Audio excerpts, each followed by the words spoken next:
بسم اللہ الرحمن الرحیم۔ السلام علیکم۔ قتل حسین اصل میں مرگ یزید ہے۔ اسلام زندہ ہوتا ہے ہر کربلا کے بعد۔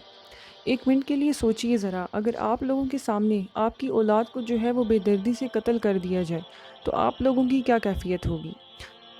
کربلا کے میدان میں نواسۂ رسول صلی اللہ علیہ وآلہ وسلم حضرت امام حسین کے سامنے ان کے بھائی حضرت جعفر، حضرت عباس کو شہید کیا جاتا ہے۔ حضرت امام حسن کے بیٹوں کو شہید کیا جاتا ہے۔ حضرت امام حسین رضی اللہ تعالیٰ عنہ کے بڑے بیٹے علی اکبر کو بھی شہید کیا جاتا ہے۔ 2 سال کے حضرت عبداللہ ابھی حضرت امام حسین کے ساتھ گلے لگے ہوئے ہوتے ہیں کہ ان کو جو ہے وہاں سے تیر مارا جاتا ہے جو ان کے گلے سے پار ہو جاتا ہے، اور 2 سال کے معصوم حضرت عبداللہ کو بھی شہید کر دیا جاتا ہے۔ آخر میں حضرت امام حسین رضی اللہ تعالیٰ عنہ کو بھی تیر اور نیزوں کے وار سے شہید کر دیا جاتا ہے۔ کچھ علماء یہاں تک بھی بتاتے ہیں کہ اتنا سخت حسینی قافلے پر وقت تھا، اتنا سخت ان پر ظلم کیا جا رہا تھا، اس کے باوجود کربلا کے میدان میں جبکہ 7ویں محرم سے ان پر پانی بھی بند کر دیا گیا تھا، اس کے باوجود انہوں نے اس سخت وقت میں بھی نماز نہیں چھوڑی تھی۔ یزیدی لشکر نے جب حضرت امام حسین کو شہید کر دیا تو اس کے بعد انہوں نے ان کے جسم پر گھوڑے دوڑائے۔ یزیدی لشکر کا ظلم صرف یہاں پر نہیں رکا، بلکہ اس کے بعد انہوں نے ان تمام شہداء کے جو سر تھے وہ نیزے پر چڑھا دیے، جن میں ایک معصوم سر 2 سال کے حضرت عبداللہ کا بھی تھا۔ عجب مذاق ہے اسلام کی تقدیر کے ساتھ، کاٹا سر حسین کا نعرہ تکبیر کے ساتھ۔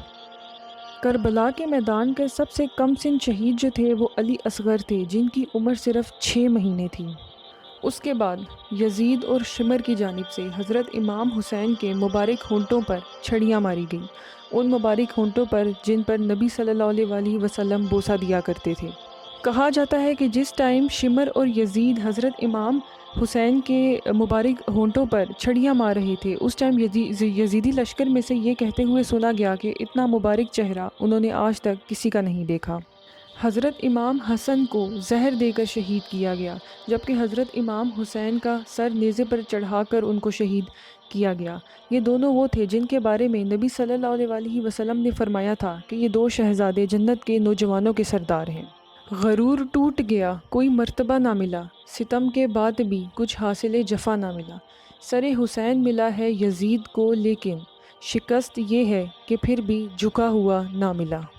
کربلا کے میدان میں حضرت امام حسین کی بہن حضرت زینب اور دیگر خواتین کے کانوں کی بالیاں کھینچی گئی یزیدی لشکر کی جانب سے، ان کی بے حرمتی کی گئی۔ واقعہ کربلا کوئی افسانہ نہیں ہے، بلکہ یہ ایک پیغام ہے کہ حق کے راستے پہ چلتے ہوئے اور ظالم کے خلاف کلمہ جہاد بلند کرتے ہوئے آپ کا سر کٹ تو سکتا ہے لیکن جھک نہیں سکتا۔ جب بھی کسی مسلمان کا کسی ظالم کے سامنے ٹاکرا ہو جائے تو ان کو ہمیشہ جو ہے وہ یہ چیز یاد رکھنی چاہیے کہ اللہ کے پیارے پیغمبر حضرت محمد صلی اللہ علیہ وآلہ وسلم کے نواسے حضرت امام حسین نے جیسے کہ کربلا کے میدان میں انہوں نے یزید کے سامنے کلمہ حق بلند کیا، ظالم کے آگے وہ جھکے نہیں ہیں، اپنے ضمیر کا سودا نہیں کیا انہوں نے۔